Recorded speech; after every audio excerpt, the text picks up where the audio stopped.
Ayan, nagkasundo na kami ni Bossing sa gagawing Evo 3 Ferrari Red, boss, no? Ferrari Red. Oh, Ferrari Red na saan nga dadalhin? Iloilo. Iloilo. Ayan, Bossing. Bossing, thank you, ah. Salamat, madam. Salamat po sa tiwala. Okay. Shout out sa ano Okay. sa Kadulunan Warriors, sa tropa dyan. Okay, shoutout sa inyo mga bossing, Kadulunan Warriors. Okay, thank you.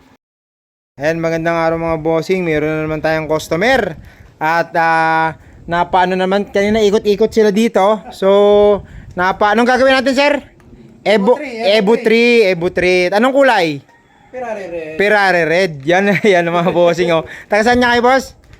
Ano lang, Diliman, Quezon City. Ayan. Saan nyo dadalhin yung Evo natin pag nagawa na? Iloilo. Oy, sa Iloilo. O yun, shoutout sa taga... Palipang ano na natin sa Iloilo. Pangatlo natin to sa mga taga Iloilo. Ayan mga boy. Ito nagustuhan nila. Ganito rin. Ano naman yung lalagay natin sa mugs? Yan, yung mugs natin na yan. Itim na lang to, yung mags, tapos gold itong caliper.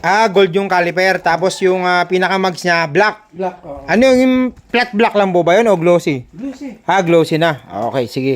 Ayun, napagkasunduan namin ni Bossing na magpapareserve sila ngayon ng Evo 3. Ferrari Red, black yung mugs, tapos gold yung caliper niya. Ayan, kay Bossing. Boss, baka may gusto mo na kayong shoutout mga taga Iloilo natin dyan. Ay, shout out sa Igbaras, Iloilo, yung mga tropa dyan. Yun. Shoutout sa inyo mga Bossing at mga taga Iloilo. Shoutout po dyan. Yan. Kadulunan Warriors. Yun. Shout out. Ayos mga ano yun, sir, group niyo yun. Ano yun sir, mga tropa sa basketball. Okay. Yan, shoutout sa inyo mga Bossing mga taga Iloilo. Okay, mga Warriors dyan. Okay. Boss, okay na tayo dyan. Okay na sir. Okay na, boss. Salamat. Madam, thank you. Salamat sa tiwala nyo. Ako na balay sa unit nyo na yan. Okay.